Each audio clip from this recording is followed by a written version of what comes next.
It was apparently the result of a simple miscalculation. It seems that it was an engineering error in the location of the flexibility.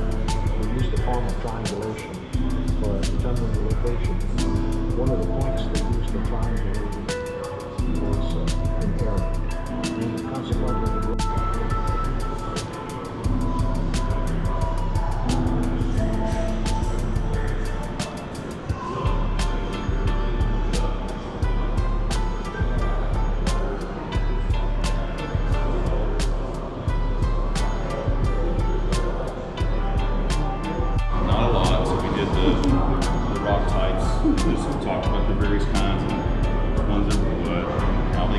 Hey Linda, this is what, so we just got back from Iceland and we were having a conversation about the different igneous rocks. Yeah.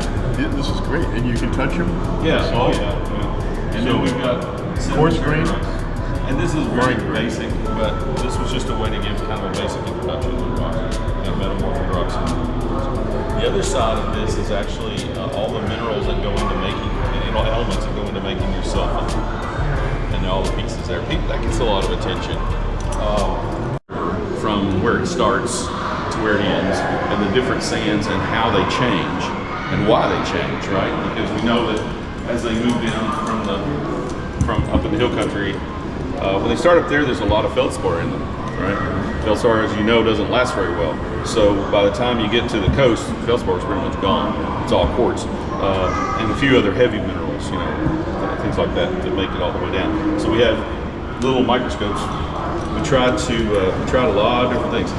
Regular microscopes with turns, they don't last long. So we had to come all the way to be able to see them. Oh, I see. You turn So you this gotta get close a thing. little bit. You can see the different sand sizes and all that in there. And this is just a way to show people. Yeah. Oh, look at that. Magnetite quartz, Yeah. jasper, shell fragments. Yeah. Great. Oh, I want to take a look.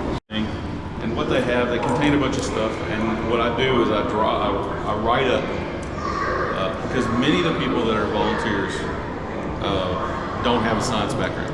I mean, the lady that does most of our paleo stuff now was a librarian. So she's taught herself. And then what I do is I develop set things that they can do that then can be set up and done by anybody.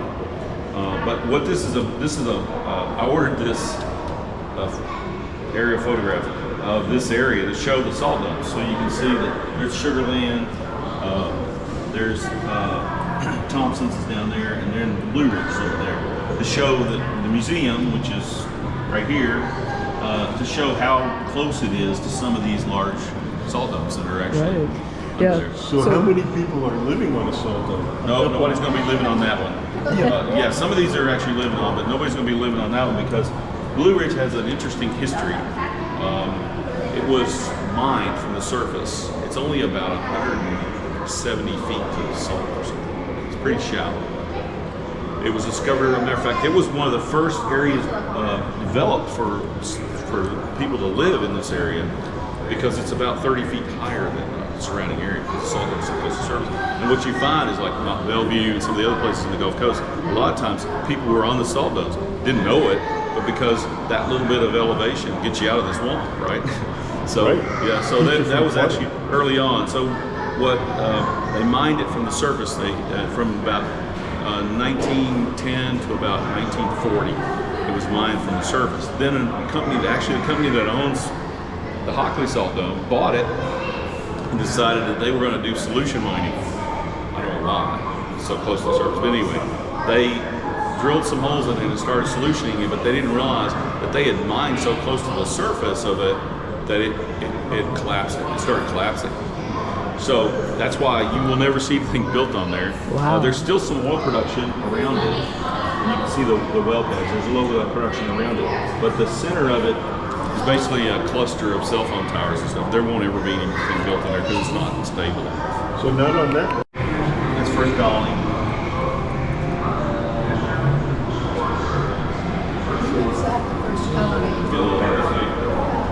We're just right up in here. Okay, so you're just north of Sugarland Salt Dome. Right. Yeah. It's a fairly deep, it's about 3,000 feet down. So it doesn't, you know, what kind of, which ones have low speed. So people, you know, because they get surprised by some of these things.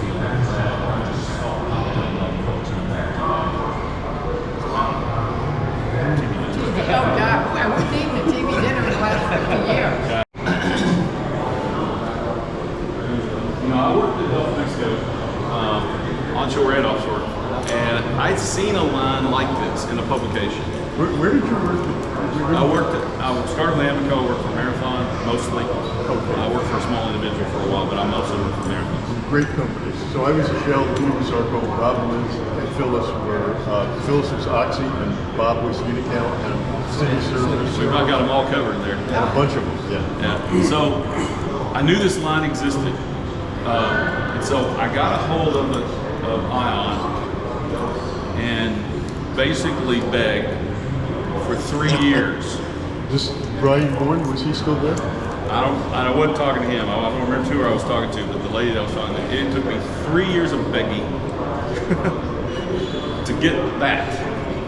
But I knew it existed, and I really wanted to make something that would, because we had the diagram, Sure. and we had the description, but we didn't have the actual seismic. And so it took me a really long time. It's amazing how much effort it took to get that.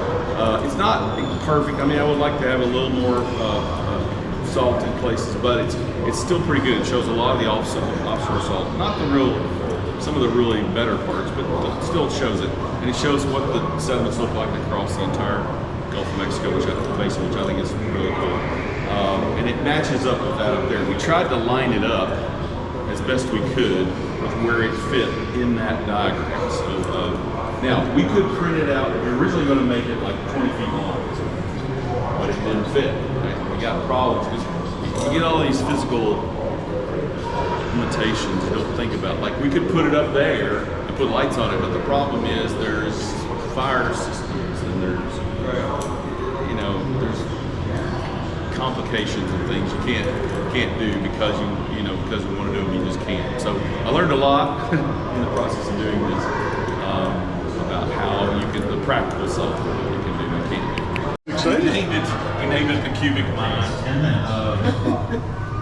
Don't be surprised if you feel your ears pop and taste salt on your lips. You'll feel it in the water too. It's, the average it's temperature kind down of a- here is 95, and it's 10 degrees hotter in the summer. I had no idea this was It's going down in the elevator right now. So it's going down in the elevator right now. Here's This is incredible. very stable. The layout of chambers and Here's tunnels where it's kind of plans the mind doesn't You collapse. get a feel that you're going In some places, the ceiling is 25 feet high. But it'd be The nice average if it width of were the chambers is 40 feet, and it's all You kind of get the feeling of movement when you stand in this part of it. Here we are in the mine. But these are We're all going to use this things scale. They're the handiest way to get around. on a trip we took. All of the in equipment you but, see is brought down in pieces on the same elevator we use and assembled in the mine. Once it's down here, it never goes back A up. long time ago. The salt in the air helps reduce humidity and keep the equipment in good working condition longer. Yeah, they let us go down there. It was interesting. See that plastic This is curtain just up ahead? like it. Yeah, We use those to They divide put the these chambers, plastic screens direct there airflow, to isolate and for separate safety, parts of it. there's an explosion plan. keep the airflow going through. Fire in the hole! Of course, it never blasted. What you just saw was explosive charges being set off. These were placed in holes drilled in the chamber walls. Now we see front loaders hauling away the salt chunks that were blasted out. This salt will be ground and sorted into different grades. The finest grade is like a powder, and the dust covers everything down here.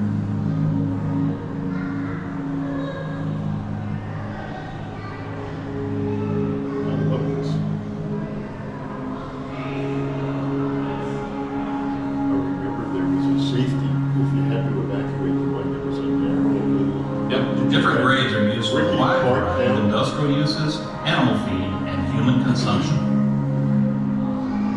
The cubic salt mine has been active for decades, but only a quarter of the dome has been mined in all that time.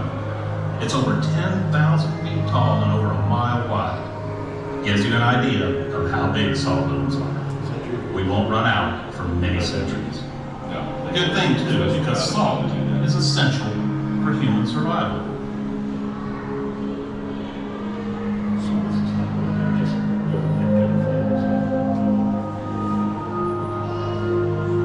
Let's head back up to the surface and check in. Thank you for visiting the cubic I salt remember mine. writing the We hope to see you again with a little soon. Ricky Yeah, basket. thanks. Welcome to the cubic salt mine. Are you ready for your tour? It's just on a loop. Wow.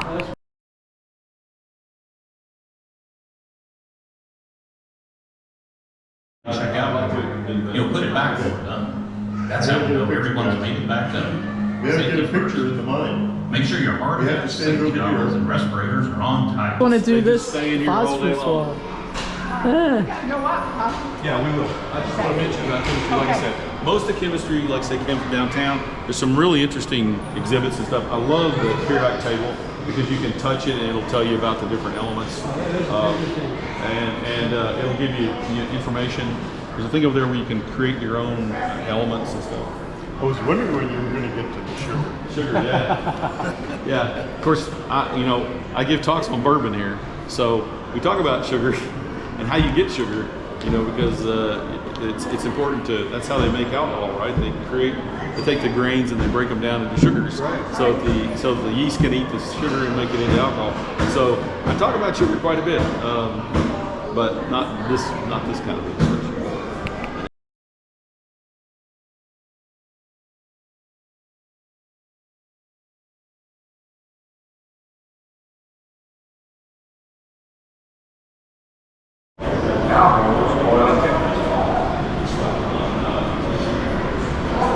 Florida to Mexico. A large part of the present-day Gulf of Mexico coastal region was underwater.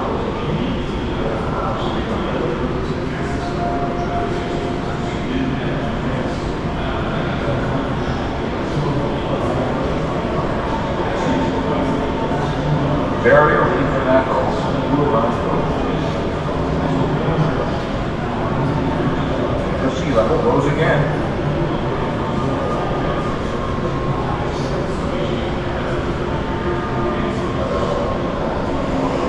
A continent of seaways formed in the northwest, allowing seawater to reach from Canada to the Gulf of Mexico.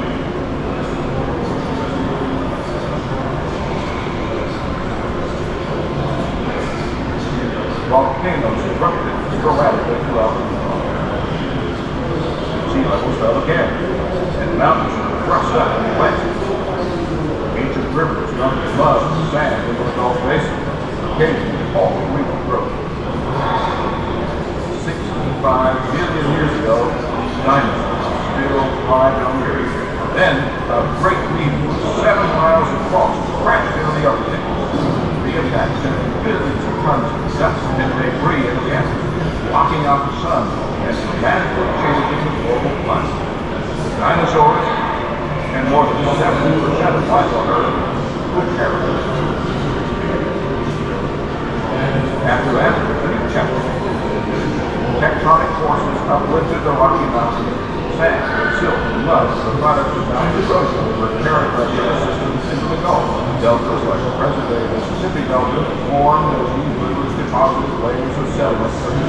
Over millions of years, these sediment deposits would become up to 7 miles thick. The sediment layers are frozen and fall under their own weight, and the layers of salt buried along the coast were squeezed up to form the salt dome. Our 200 million year journey has shown the forces and events that formed our lives. We can now look within our slice of earth and see the chapter of the ancient story that made Texas a rich source of oil and gas. Everything needed to form and accumulate oil and gas is here. Midways and sediment transformed into rock into pressure. Limestone, sandstones, shales, deposited by deltas. We find gold, rock layers, and salt that has transformed from a flat layer into salt. And if we are successful, we find the abundant remains of the microscopic sea life now change further as intensity and pressure to become oil. Slowly, the oil and gas rise up. And along the wall, salt until trapped by layers of dense rock. Like water outline sponges, the oil and gas accumulate in small pores within the limestone and sand. It is because this process has occurred in many thousands of years. Here, the Texas Gulf Coast is one of the largest oil-rich regions in the world. Using modern imaging technology, the data from the sea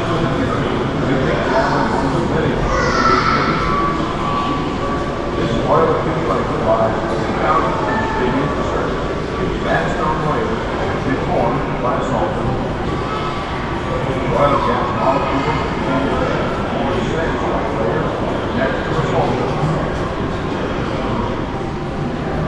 Past 50 years, wells and drilled gas into the surface. Every day, geologists and engineers keep up with the concepts and methods for the earth in search for oil and gas. Though we may not think of it often, this tireless activity affects our daily lives in countless ways through the everyday products made from the chemicals that come from oil and gas.